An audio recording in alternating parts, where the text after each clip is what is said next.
Hello everyone, today we're going to talk about DeepSeek R1 and how we can deploy it very easily onto AWS in two different ways. We can go the SageMaker route or we can go the Amazon Bedrock route. As you'll come to find, it's quite easy to use this model in both environments.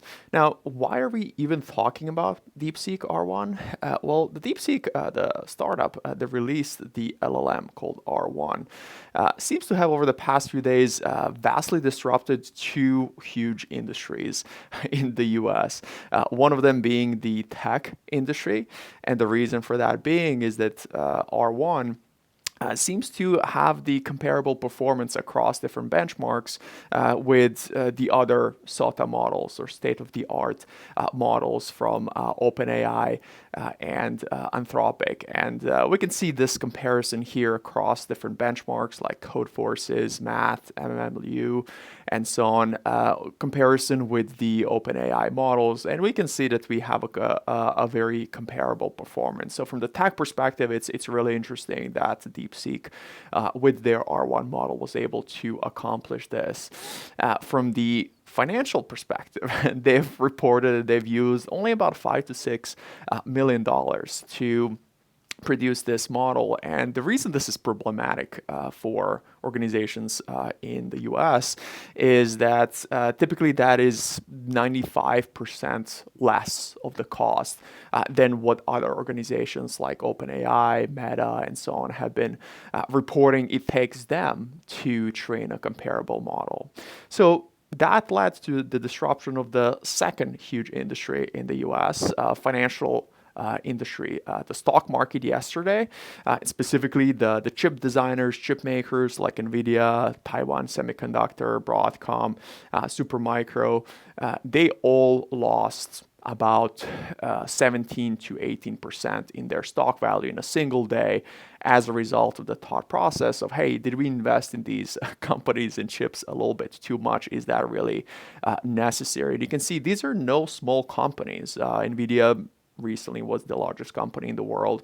After that massive drop, it's still $2.9 trillion in market cap. TSM and Broadcom, almost $1 trillion after these huge drops, and Supermicro a little bit smaller with a 17 billion at this point in time.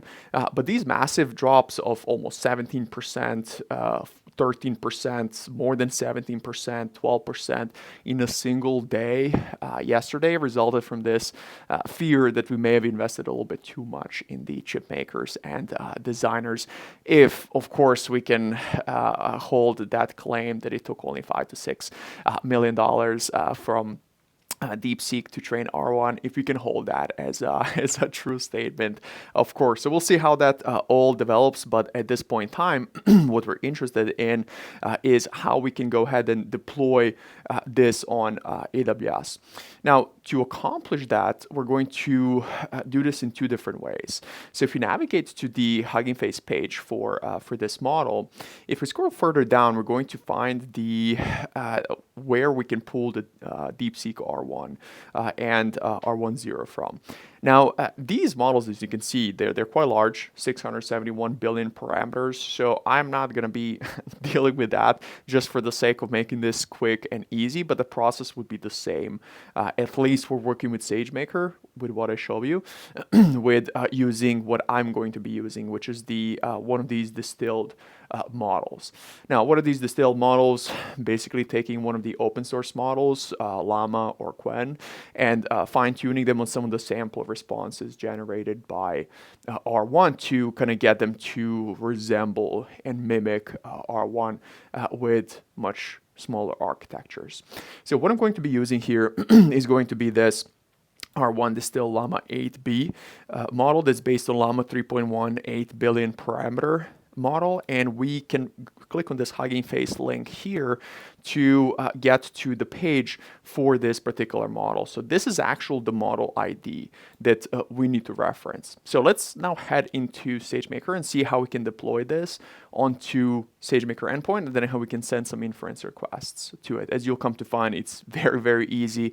Heck, you don't even have to be an ML engineer or a data scientist to know how to do this. So I'm going to go into my AWS account, and I'm going to go to the SageMaker service. And what I'm looking to do here at this point in time is go into my SageMaker Studio environment, where I have Jupyter environment, Jupyter Lab environment set up, and be able to run some code from there. So I'm going to click Studio on the left-hand side, and I'm going to enter the Studio domain as a particular user profile that I've set up.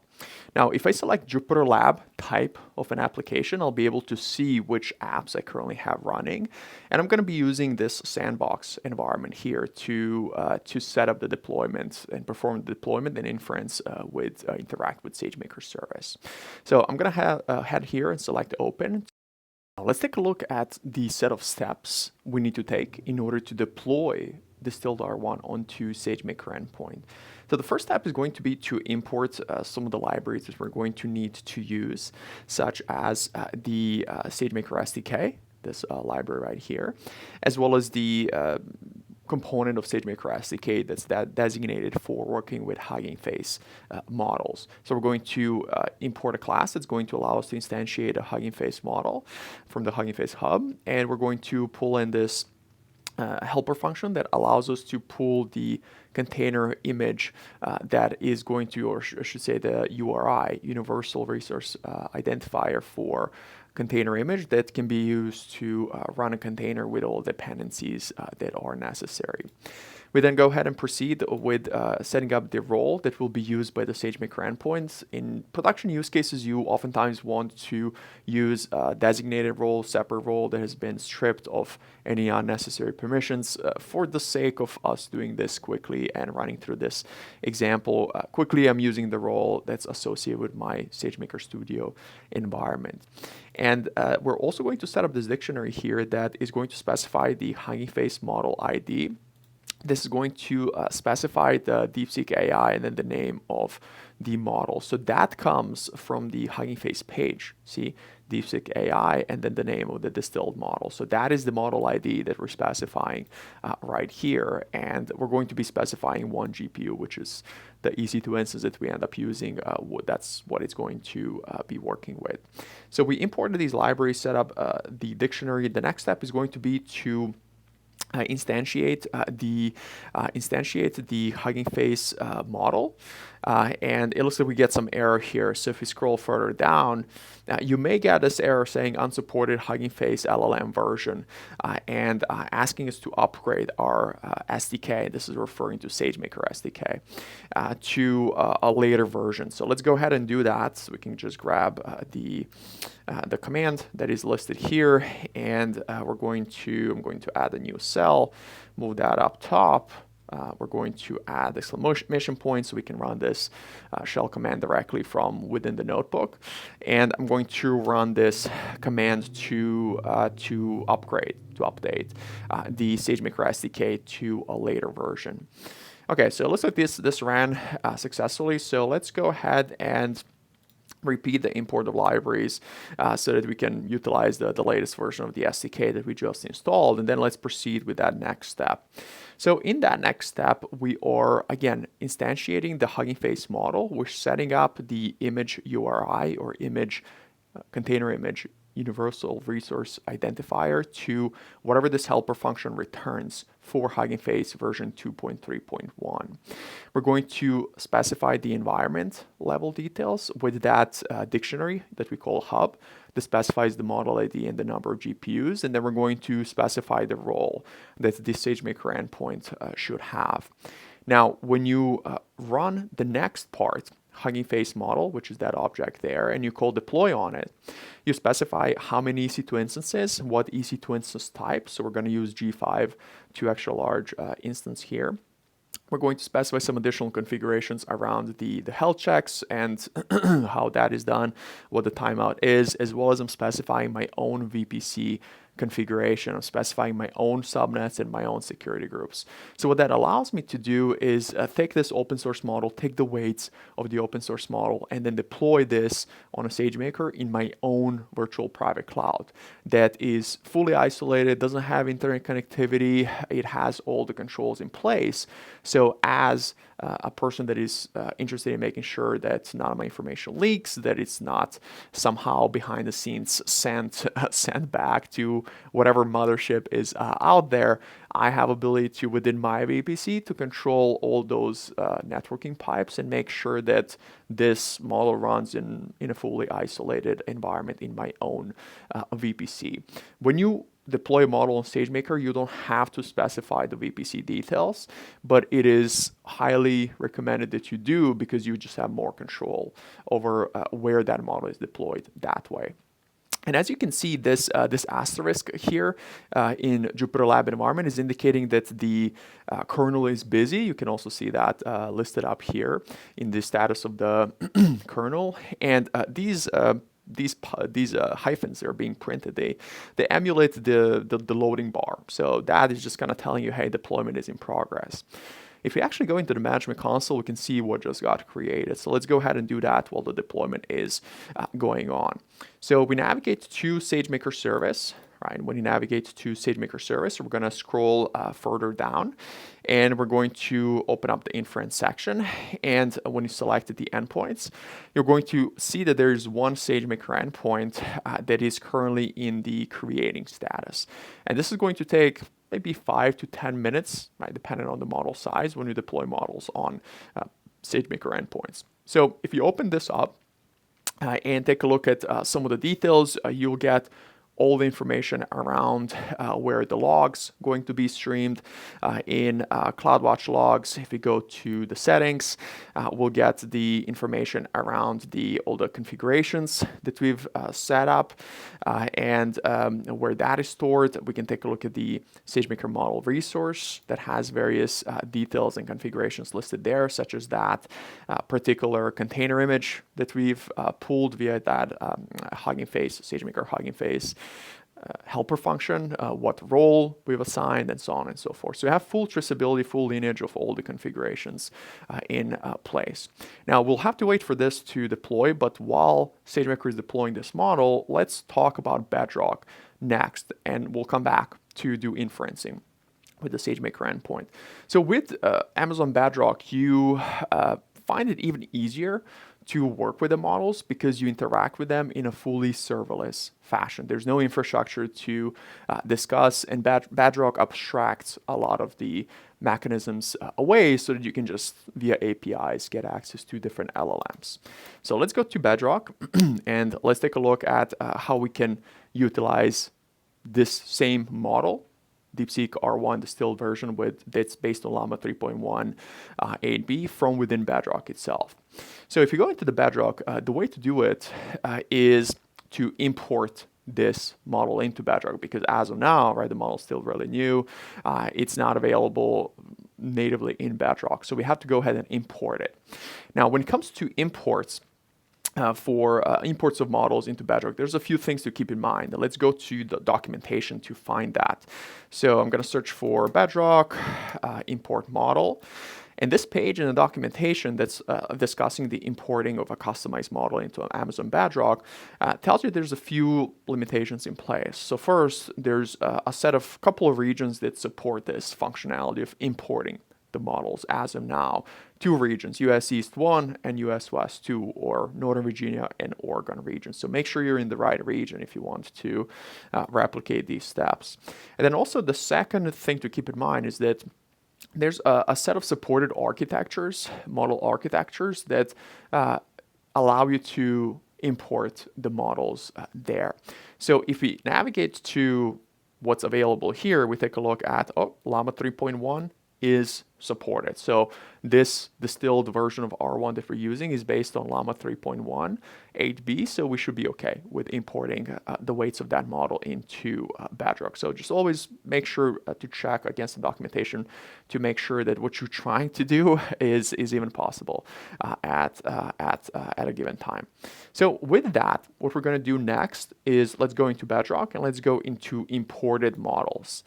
Now, I went to the process of importing it already, but let me show you how you can set things up. You would go to import model, you would give it some sort of a name, and and then you would proceed to again set up your VPC settings if you want this import job to run in your VPC, which is highly recommended because you have more control over it. So this is where you can set up what VPC, subnets, and all sorts of other configurations. You can set up the particular import job name. So there's going to be a processing job that gets kicked off that has a goal of importing the model weights into Bedrock. And you're going to specify the S3 bucket of where the model weights reside. So I'm going to say browse S3. I'm going to find Bedrock here. And this is the S3 bucket that I'm using. I created this folder that has the weights of the DeepSeek R1 model. So I would just go ahead and select this folder. To show you what's in there, the key components of what's in here that Bedrock's going to be using are the model weights themselves. So you can see there are two objects that are in safe tensors format, which is the format pioneered by Hugging Face, that removes all the security vulnerabilities of the pickle format that we've been using in the past. So these two safe tensor objects are going to include the model weights, and you can see they're quite large even for this 8 billion parameter model. This one is about 8 gigs and this one's about 6.9, so 8.1, 6.9, it's about 15 gigs in total. That's this smaller, right, model takes up. And then config.json is also going to have various configurations that Bedrock needs. Now, where do you even get this from? It's straightforward. You just go ahead to the Hugging Face page. You say, go here on the 3 dots, say clone repository. Hugging Face even shows you the commands you need to use. You need to install git LFS to work with the large files because as you just saw, these files are quite large. And you then go ahead and clone the repository. And when you clone the repository, you'll get everything you just saw in my S3 bucket. So practically I've cloned the repository and I uploaded all the contents of the repository into S3 bucket, and that's what I'm using to import into Bedrock. So with this in place, you would again go ahead and select the top folder where all those artifacts are stored, say choose, and you would then proceed to either create a new role or use an existing one that you already have. If you want to make it quick, just you can choose the default, create and use a new service role, and then you would just say import model. That will then kick off the process of importing the model. I'm not going to do it now because I already completed this. You would, in the jobs section here in the tab, you'd be able to see the status of that job. And again, that job can take anywhere from 10 to 15 minutes to import your model into Bedrock. Okay, so with that, let's now switch back, and with this, that's all you need to do to import the model. You can go ahead and start using it here shortly. But before we take a look at that, it looks like the SageMaker deployment process completed. So let's go ahead and make sure that's correct. Go to endpoints. We want to first see how we can inference with SageMaker. So let's go back now. And yes, this endpoint here says status is in service, which means it's ready for us to send some inference requests to. So let's hop back into our Jupyter notebook, and let's take a look at the last part here.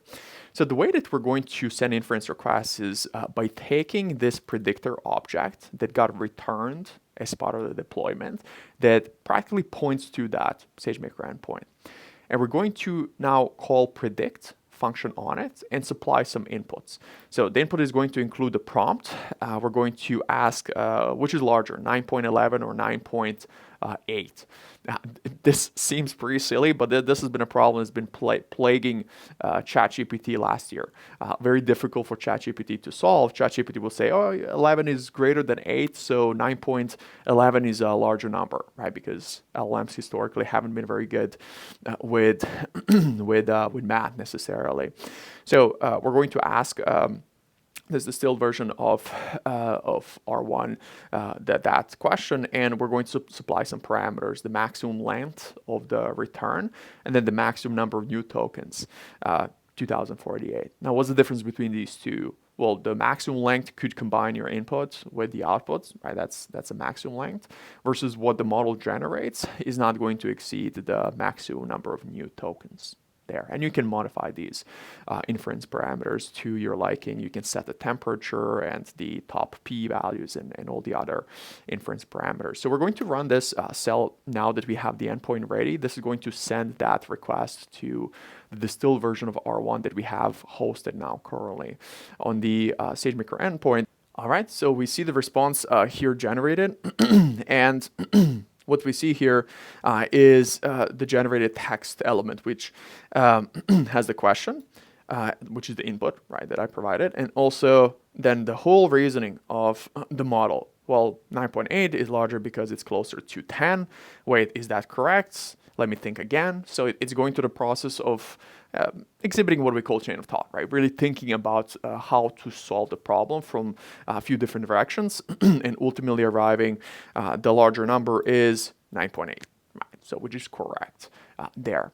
Now, let's see how we can accomplish the same thing using Bedrock with that imported model that we have. So I'm going to take that same prompt, and we're going to navigate back to Bedrock. So we have that, if you switch back to the models, we have that imported model, and we're going to select that model. And in here in the corner with the 3 dots, we're going to click on that and say open in playground. So that is going to allow us to interact with the imported model, the DeepSeek R1 Distilled Llama 8B. And I'm going to, and of course you can set different, on the side, you can set different inference parameters, even easier here through Bedrock, right? Because you don't have to necessarily, if you don't want to, you don't have to use a programmatic approach like what we've done in SageMaker. Instead, you can use this playground and play around with these values. All right, response length, let's maybe increase this to about 2000 there, just approximately. And then as you can see here, you can also configure the guardrail. So as Bedrock here is thinking, let's talk about some of these additional features that you have in Bedrock that make Bedrock really, really appealing. And that is the guardrails feature that allows you to insert some sort of a middle layer that is ensuring that the user is being respectful to the LLM, making sure the LLM is not being toxic in its conversations to the users, making sure if there's any PII, personal identifiable information, that is being shared by the LLM, that gets masked or removed before a response gets returned back. If the user is trying to engage the LLM to discuss some of the topics that should not be discussed, you can use guardrails to return a response to the user saying that the LLM is not allowed to discuss those topics, and so on and so forth. So for the enterprise use cases, from the fairness and the safety perspective, guardrails in Bedrock are really, really powerful mechanism. And then you can also, aside from the playground, you can also go to the agents and create a Bedrock agent and use, in this case, this important model as the LLM that the agent uses for reasoning purposes. So once you have the model in Bedrock, you can utilize these various components of Bedrock service to really quickly hit the ground running. Now let's take a look at, let's close this sidebar. Let's take a look at the response. It says, well, let me think. First, I need to compare the two numbers. And again, goes on and on to think about the how to solve this problem. And it looks like it engages in much longer process here. As part of running it through Bedrock, but still it arrives at the larger number is 9.8, which again is correct. So there you go. We saw how we can deploy model into SageMaker. We saw how we can run inference against it, how we can import model into Bedrock, how we can inference with that model in Bedrock. And lastly, if you're new to this space, let's also talk about how you can learn more about this type of technology and in AWS and these services. If you navigate to AWS Skill Builder, I'll drop the links in the description of this video so you can easily access them without having to figure out where to go. There's a few courses that are available for free that are going to give you a pretty good understanding of generative AI, various AWS services we can use. So this generative AI learning plan for developers includes a variety of different courses. They're all available for free. You don't have to complete all of them if you don't want to. You can just handpick and choose the ones that are most appealing to you. So for instance, there's a getting started with Bedrock, foundations of prompt engineering, there's building Gen AI applications using Bedrock, and so on and so forth.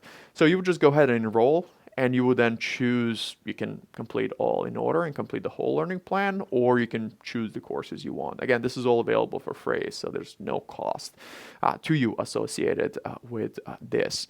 Aside from this learning plan, last year I created the LLM Ops course, which is about an hour and a half in length. And this is where I talked about a variety of different topics around how you extend ML Ops to some of the unique requirements and needs that LLMs, large language models, have. So you'll find different chapters around how you select LLMs, how you evaluate them, how you implement RAG, and what does the RAG consist of, fine-tuning of LLMs, how we do monitoring and what types of monitoring we do.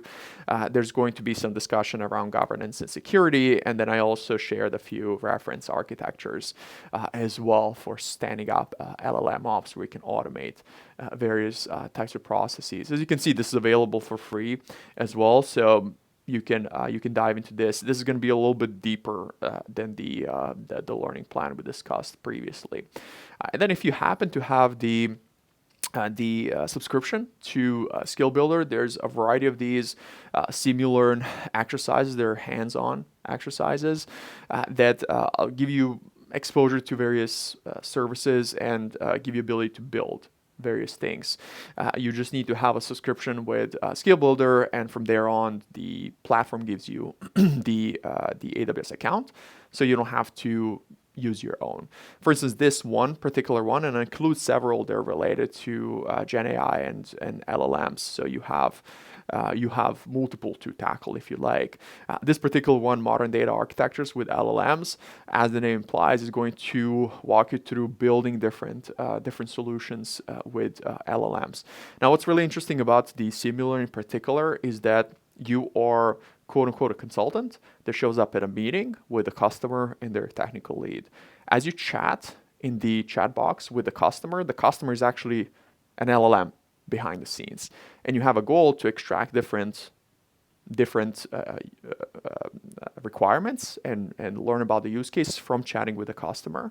And as you suggest different AWS services to solve that problem, there's going to be the second LLM that jumps in that pretends to be the team lead or the tech lead that's going to ask you some technical question about the service that you suggested. So it's a really good way to sharpen a variety of your technical and soft skills.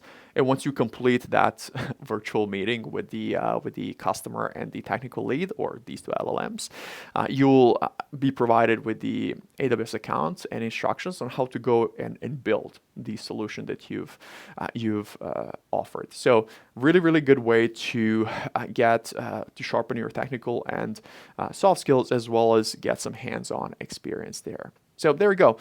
In this video, we talked about DeepSeek R1 a little bit, why it's relevant. We talked about how we can deploy it and use it in both SageMaker and Bedrock. And then in the end here, we covered a set of learning resources that you can use to learn much more about this space.